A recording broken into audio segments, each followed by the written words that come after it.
Good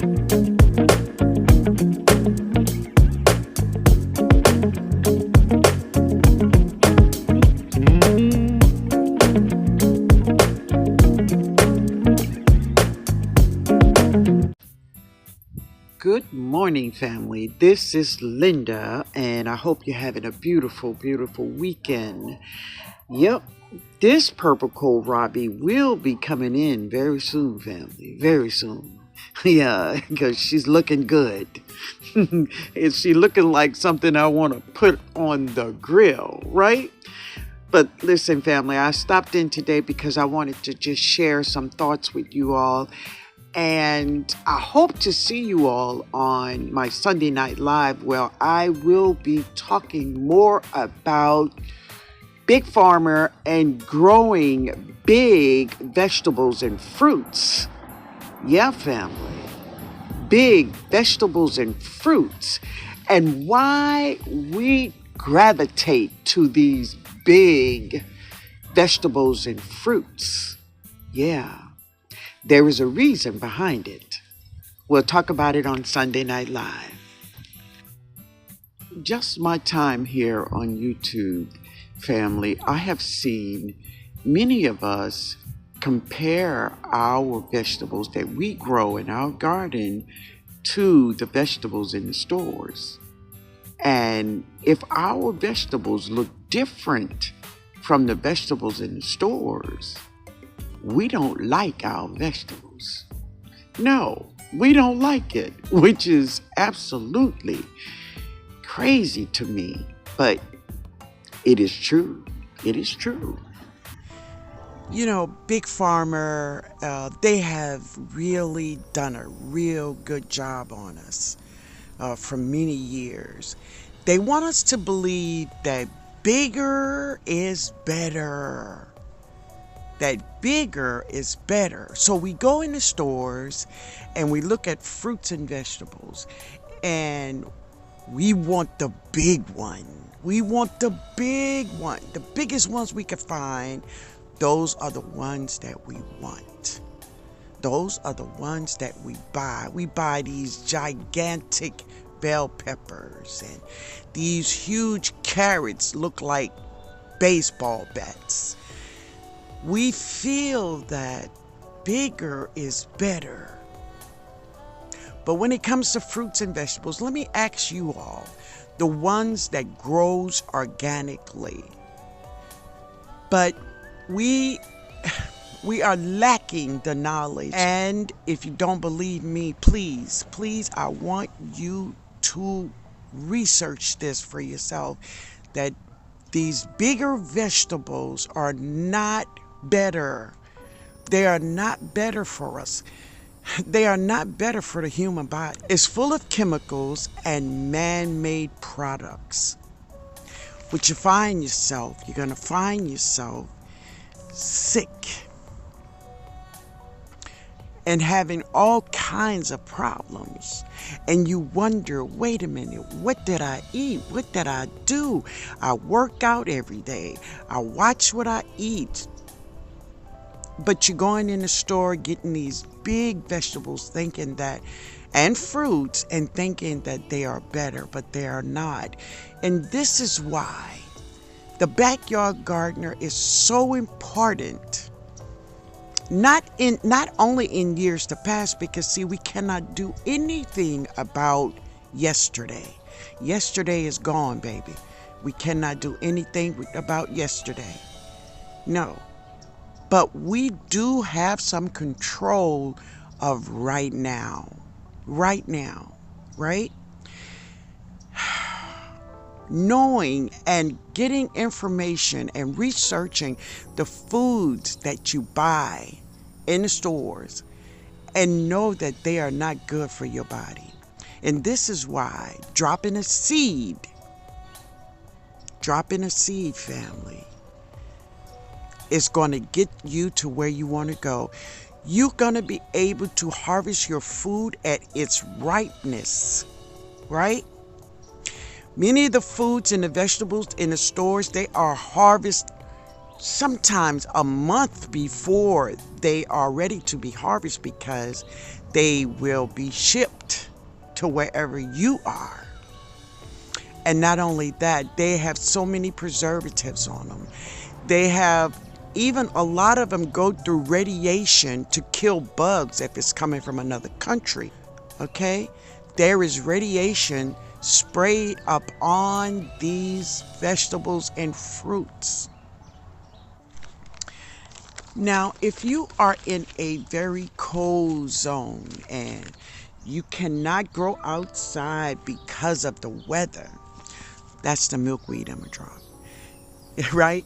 But you cannot go outside and grow anything because it is just too darn cold. There are some things you could do before you shut your garden down, right? You can fertilize your soil now. Not only with something like 511 or Super Juice, but with your granulated bone meal, blood meal, all of those granulated fertilizers you use. Water it down, and then if you use mulch, or if you use wood chips, or if you use a cover crop, whatever you do, but fertilize that soil before you shut it down, because you want to have an amazing garden season when it's time for you to drop seeds outside, right? And I'm talking about outside gardening, right? Outside. So those are some of the things you could do before you shut your garden down, right? Make sure all of your beds and your pots are fertilized. Fertilize them. So right now, the number one goal for me is to grow healthy food. Healthy food, family. You want to be able to do things for yourself that you can. All the things that you could do for you. Don't wait for somebody else to do it for you. Because I'm going to tell you this. No one will take care of you like you. So I have 2 moringa pods. This one and that one, they are ready. Now I'm going to try to get them down, but I can't hold y'all and do that. So give me a second. So I took it down with my rake and I split them, and all the seeds come running out, right? But that's okay. I got most of them, but yeah, they probably have 1 or 2 somewhere over there on the ground, but they'll be all right. But anyway, that's what I got here. I seen a couple of more, but I think I'm gonna just let Ben get them. I'm gonna let Ben get them, y'all. Yeah. But anyway, it was 2 pods. Yeah, it was 2 of them. All right, let me go and put this inside. I saw something over here by my, this is my black mission. And look at what I see, y'all. Boy, she's big and she's black, baby. She's black. Let's see if she's right. She's not right yet. Not yet. Almost. I hope I can get it before the birds do. Right? But she's beautiful. There's more over there on this bush. You can't see it because the leaves are in the way, but so I'm over here on the back end of my where my fruit trees are. Well, some of them are. And I wanted to show you all the black mission over here. There's a fig here. And there's one over there, but no, I can't get over there. But yeah, a lot of her leaves are dying. Of course, we've been having a lot of cold weather. That's what they do. But it's all good. And that is my Fuyu persimmon there. Yeah, they all doing good. Um, I'm going to the store today. I need to find some pruners because I need to prune this Orient pear tree. Also, this here is my pomegranate tree. And yeah, she needs some pruning done. And she's putting on leaves too. But look at that. That's a pomegranate from, yeah, the summer. But anyway, she was a late developer, right? But I'm going to take her down. But I'm going to, well, Ben and I are going to get out here and prune these trees, most of them, right? Yeah, they need it. Today is Saturday, the 28th of December.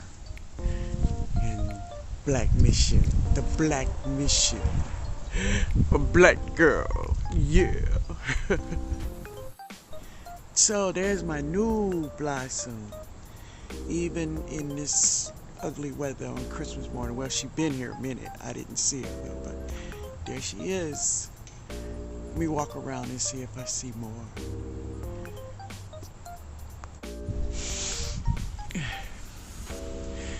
So I'm looking around to see if there are any more new babies.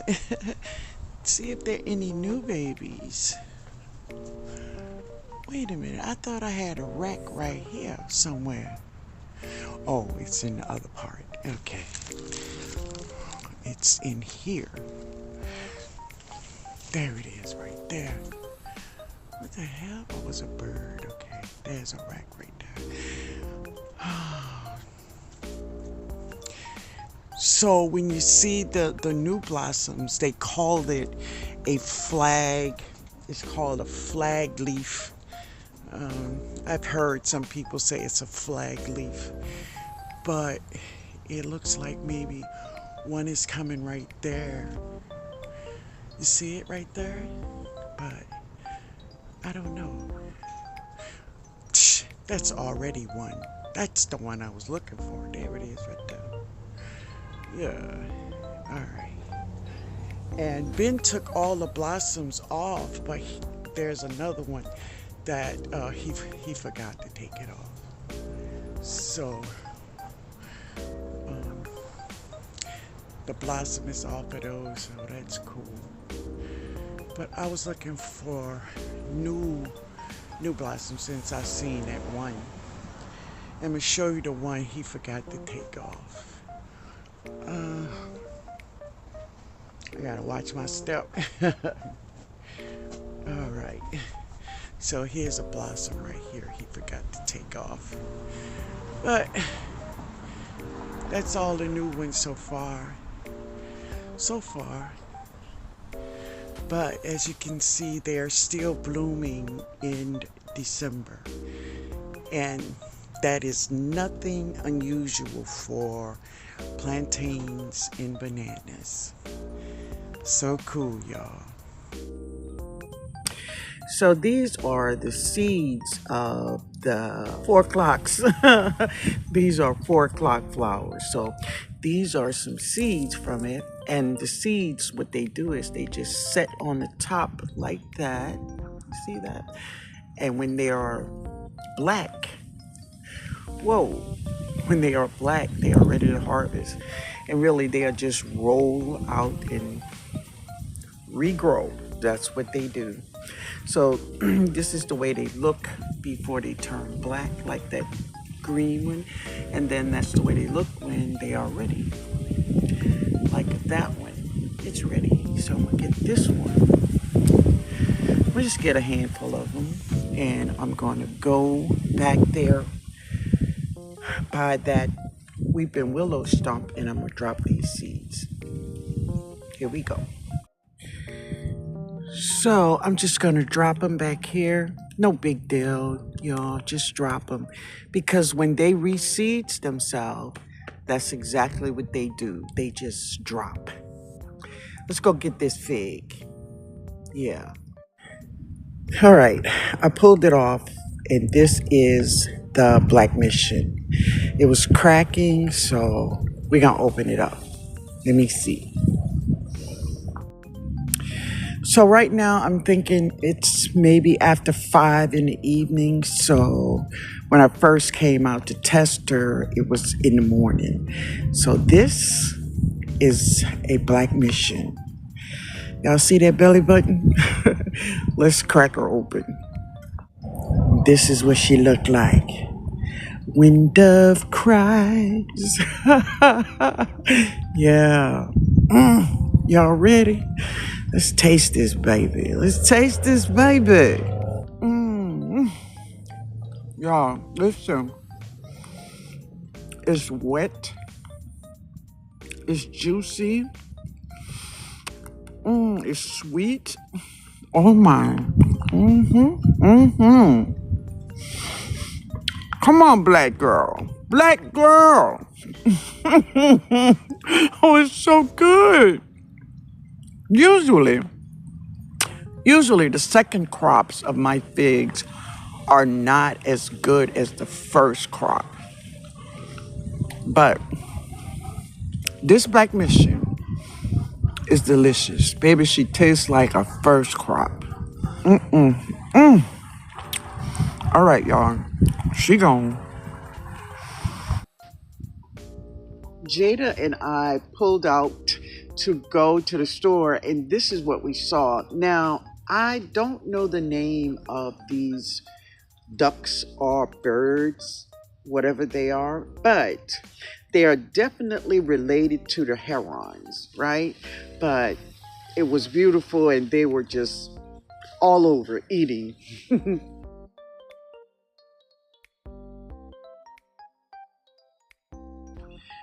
Many of them has been filling my neighborhood up with their presence, right? But it's so cool to see. And Jaden put out some bread for them. And let me tell you, they went through that bread like butter, baby. Like butter. And looking for more, right? But they're really cool. So if you know the name of these birds or ducks, let me know. Let me know.